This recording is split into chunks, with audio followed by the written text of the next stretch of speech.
PCOS patients చాలా మంది periods అనేవి మాకు రెగ్యులర్గా వస్తున్నాయి లాస్ట్ 6 months నుంచి, అయినా ప్రెగ్నెన్సీ రావడం లేదు ఎందుకు అని మమ్మల్ని అడుగుతుంటారు. పీసీఓఎస్ పేషెంట్స్ని మేము డీటెయిల్గా హిస్టరీ అడిగినప్పుడు వీళ్ళలో చాలా మంది ఏం చేస్తారంటే పీరియడ్స్ రెగ్యులర్గా రావడానికి మెడికల్ షాప్స్లో మెడిసిన్స్ కానీ నియర్ బై నర్సింగ్ హోమ్స్లో మెడిసిన్స్ కానీ తీసుకుంటారు.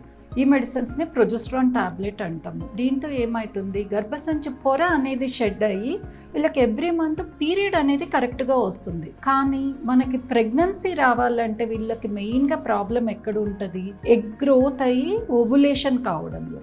ఈ ప్రాసెస్ జరగకపోవడం వల్లనే వాళ్ళకి రెగ్యులర్ పీరియడ్స్ అనేది ఉంటుంది. సో ఈ మెయిన్ ప్రాబ్లమ్ని మనం ట్యాకిల్ చేయండి వాళ్ళకి ప్రెగ్నెన్సీ అనేది రాదు, ఓన్లీ పీరియడ్స్ మాత్రం రెగ్యులర్గా వస్తాయి.